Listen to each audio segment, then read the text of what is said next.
Assalamu alaikum wa rahmatullahi wa barakatuh. Nous allons commencer dans ce cours la partie qui concerne les fonctions exponentielles. Rappelons d'abord que la fonction ln est une fonction strictement croissante et continue sur l'intervalle 0 plus l'infini. Et on sait que toute fonction continue et strictement croissante sur un intervalle admet une fonction réciproque définie sur l'image de cet intervalle par la fonction. La fonction est appelée la fonction exponentielle. Donc la fonction exponentielle n'est que la fonction réciproque de la fonction ln, notée par l'abréviation exp. Donc elle est définie sur R vers 0 plus l'infini, qui à chaque x associe la valeur exponentielle de x. On a la première équivalence à retenir, qui relie la fonction ln et la fonction exponentielle pour tout x appartenant à R et pour tout y appartenant à l'intervalle 0 plus l'infini. L'exponentielle de x est égale à y équivaut à x est égal ln de y. Passons maintenant à les propriétés élémentaires de la fonction exponentielle.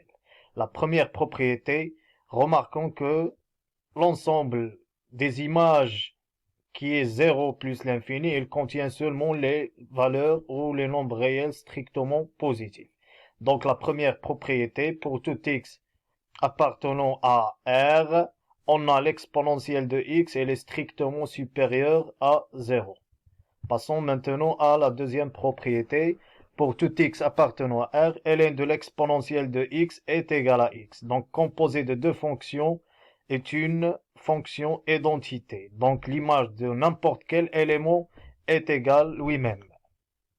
La troisième propriété, pour tout x appartenant à l'intervalle 0 plus l'infini, on a l'exponentielle de ln de x est égal à x. Donc la seule différence entre les deux propriétés, c'est le domaine de définition. Donc, on a x appartenant à R, la deuxième x appartenant à l'intervalle 0 plus l'infini. Donc, x mal ln 0 plus l'infini, x mal l'exponentielle, on sait que l'exponentielle, elle est définie sur R. Donc, x راسكون R.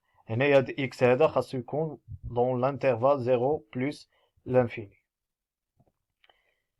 D'autres choses, on a l'exponentielle de 0 est égal à 1 et l'exponentielle de 1 est égal à 1. On sait toujours que la fonction exponentielle est aussi continue et strictement croissante sur R.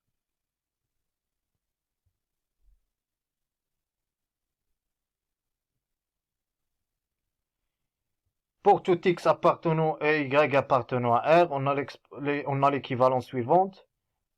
L'équivalence suivant. Donc l'exponentielle de x est égale à l'exponentielle de y équivaut à x est égal à y. L'exponentielle de x supérieure ou égale à l'exponentielle de y équivaut à x supérieur ou égal à y. À la représentation, passons maintenant à la représentation graphique de la fonction exponentielle. On sait que en leur rappelant que une fonction et sa réciproque, les courbes dialogues, elles sont symétriques par rapport à la première bissectrice. C'est la droite d'équation y est égale à x. Donc la courbe de la fonction exponentielle, elle est tracée par la couleur verte et la courbe de la fonction ln, c'est en rouge. La droite ou la première bissectrice, c'est la droite d'équation x ou y est égal à x. Elle est en bleu. Remarquons d'abord que la fonction ou la courbe est proche de l'axe des abscisses quand x tend vers moins l'infini. Ça veut dire que la limite de l'exponentielle de x quand x tend vers moins l'infini est égale à 0. Plus précis, 0 plus, car la courbe elle est au-dessus de l'axe des abscisses. Et on a aussi que la limite quand x tend vers plus l'infini de l'exponentielle de x est égale à plus l'infini. On a aussi une branche parabolique de direction OY, c'est la droite d'équation x est égale à 0. Un petit exercice d'application. La première question, on va résoudre des équations dont R. La première équation, c'est l'exponentielle de x moins 1 est égal à 1. La deuxième équation, l'exponentielle de x plus 3 est égal à e. La troisième équation, l'exponentielle de x moins 3 est égal à l'exponentielle de x. Et la dernière équation, c'est l'exponentielle de x au carré plus 3 est égal à l'exponentielle de 5x. On passe maintenant à la résolution de cet exercice. Donc, on commence par la première équation. L'exponentielle de x moins 1 est égal à 1 équivaut à l'exponentielle de x moins 1 est égal à l'exponentielle de 0. Équivaut à x moins 1 est égal à 0 équivaut à x est égal à 1. Donc, rappelons que si l'exponentielle de x est égale à l'exponentielle de y, alors x est égal à y et la réciproque aussi vraie. Donc, l'ensemble des solutions est le singleton 1.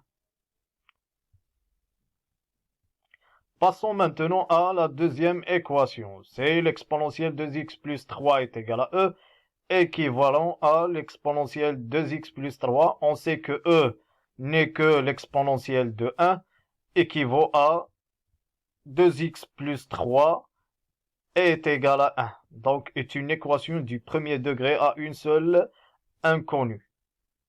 Donc, la résolution d'Yala, elle est simple. Donc, on soustrait le 3, ou on peut ajouter moins 3 aux deux côtés, aux deux membres de l'égalité d'Yala. Et il reste 2x est égal à moins 2. Donc, x est égal à moins 1. Donc, l'ensemble des solutions est le singleton moins 1. Passons maintenant à les inéquations dont R. La première inéquation, c'est l'exponentielle de x plus 3 supérieur strictement à 1. L'exponentielle de x au carré plus 2x supérieur strictement à l'exponentielle de 3x. Commençons par cette inéquation. L'exponentielle de x plus 3 supérieur strictement à 1 équivaut à l'exponentielle de x plus 3. Et on sait que 1 n'est que l'exponentielle de 0. Équivaut à 2x plus 3 supérieur strictement à 1 équivaut à... Donc c'est une inéquation du premier degré. Donc c'est simple, la résolution d'Yala. Donc 2x est supérieur strictement à moins 2. Donc on divise les deux membres de l'inégalité d'Yala par 1/2. Ou je peux multiplier par 1/2 ou je divise par 2. Donc 2 est un nombre positif. Donc l'ordre ne change pas. Ou le symbole de l'inégalité ne change pas. Donc x doit être supérieur strictement à moins 1. Donc les nombres réels qui sont supérieurs strictement à moins 1 n'est que l'intervalle moins 1 plus l'infini.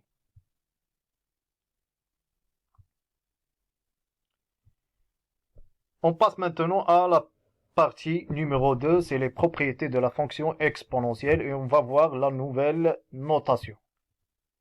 Propriété. On a pour tout x, y appartenant à R, l'exponentielle de x plus y est égale à l'exponentielle de x fois l'exponentielle de y. Remarquons que l'exponentielle, il transforme la somme en un produit. Et le logarithme n'est pas rien, il transforme le produit en une somme. Donc, il dit l'exponentielle, mais كوسا مع ln. Il y a quelques résultats à retenir. Premier résultat, l'exponentielle de la différence de x moins y, de x et y, donc c'est l'exponentielle de x moins y est égale à l'exponentielle de x sur l'exponentielle de y. Au deuxième résultat, l'exponentielle de moins x est égale à l'inverse de l'exponentielle de x. Troisième résultat, l'exponentielle de xr est égale à l'exponentielle de x, le tout à la puissance r. Maintenant, on va voir le nombre e et la nouvelle notation. Donc, l'exponentielle de 1 est égale à e. Pour tout nombre rationnel r, on a l'exponentielle de R est égal à l'exponentielle de ln de E à la puissance R est égal à E à la puissance R. Donc on peut vérifier la relation ou l'identité l'exponentielle de R est égal à E R par l'exponentielle de R n'est que l'exponentielle de 1 multiplié par R qui est égal à l'exponentielle de 1 le tout à la puissance R. Et l'exponentielle de 1 c'est E, donc le reste c'est E à la puissance R ou E de R. Donc cette notation, on va prolonger la notation dans l'ensemble R. Donc on travaille sur un nombre dans R. Donc on écrit pour tout x appartenant à R, on a l'exponentielle de x est égal à E de x. On utilise cette nouvelle notation dans les propriétés de la fonction exponentielle. Donc la première propriété, pour tout x, y, pour tout x appartenant à R, pour tout y appartenant à 0 plus l'infini, l'exponentielle de x est égal à y équivaut à x est égal à ln de y. On a l'exponentielle de 0 est égal à 1, l'exponentielle de 1 est égal à E, et l'exponentielle de moins 1 est égal à 1 sur E. Donc seulement la notation جديدة هي اللي بدلنا. Donc on a les nouvelles notations par les nouvelles propriétés par la nouvelle notation.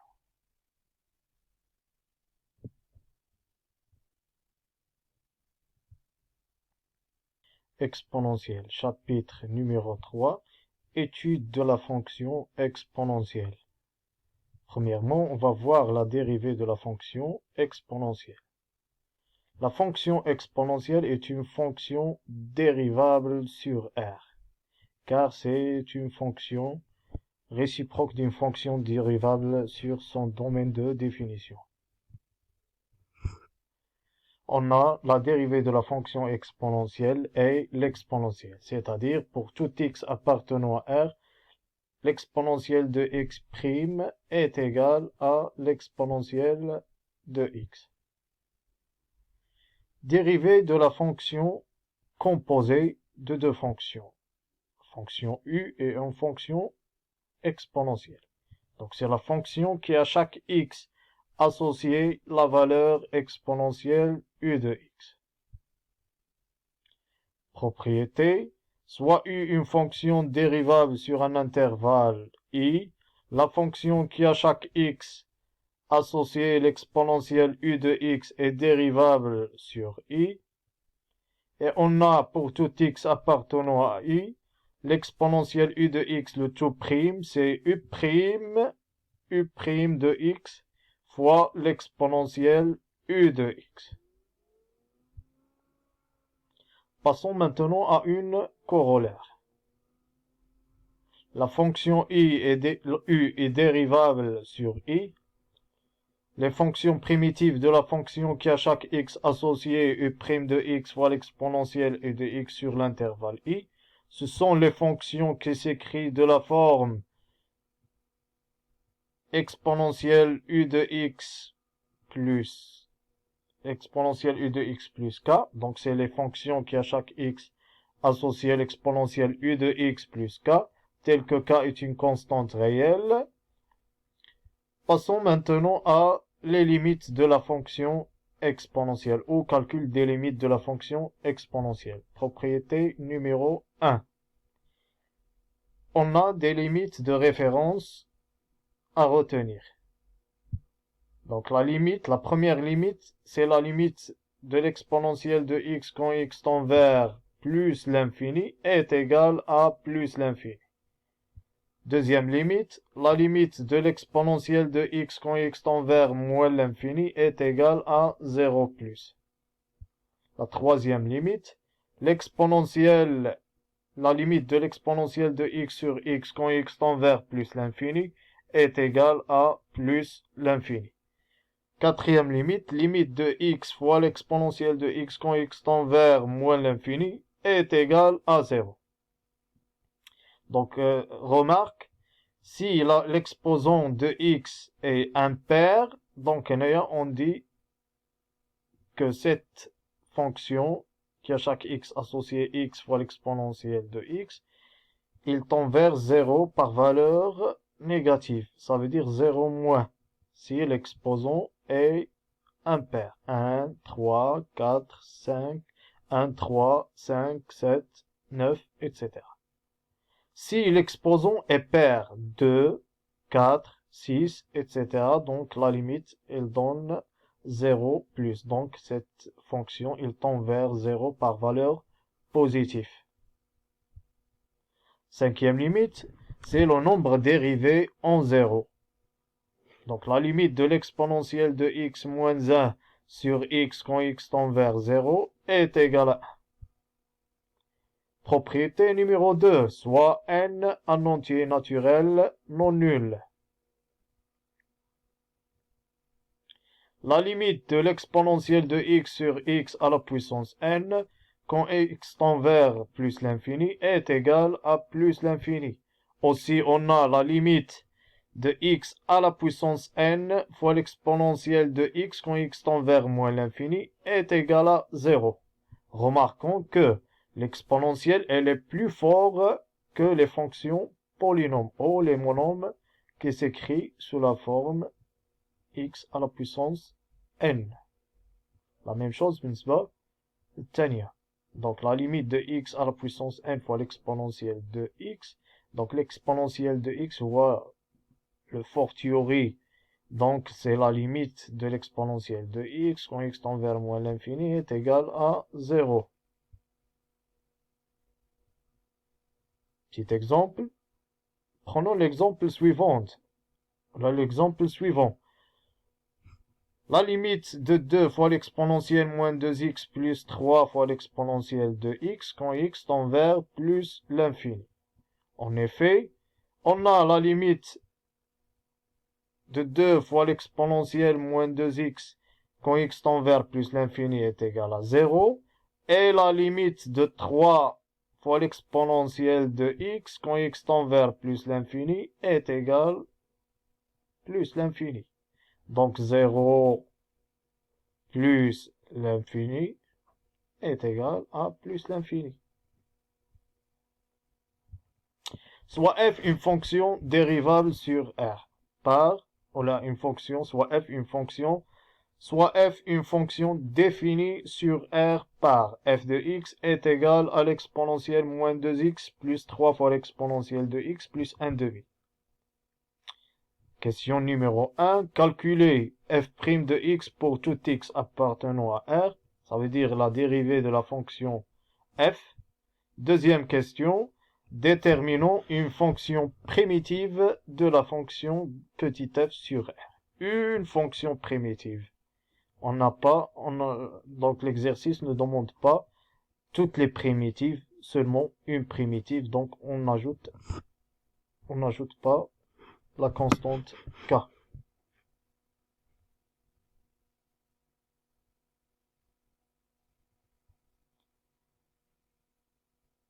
On répondra à la question numéro 1.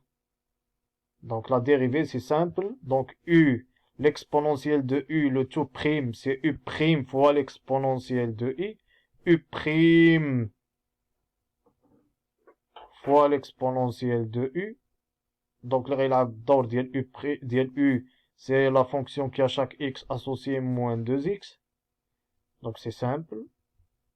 La deuxième question, on pose une fonction grand F, une primitive de la fonction petit f. Ça veut dire que cette fonction, elle est dérivable sur son domaine de définition. Et la dérivée d'ILH, كتعطينا petit f. La fonction grand F, elle est définie par f de x est égal moins 1 demi fois l'exponentielle moins 2x plus 3 fois l'exponentielle de x plus 1 demi fois x.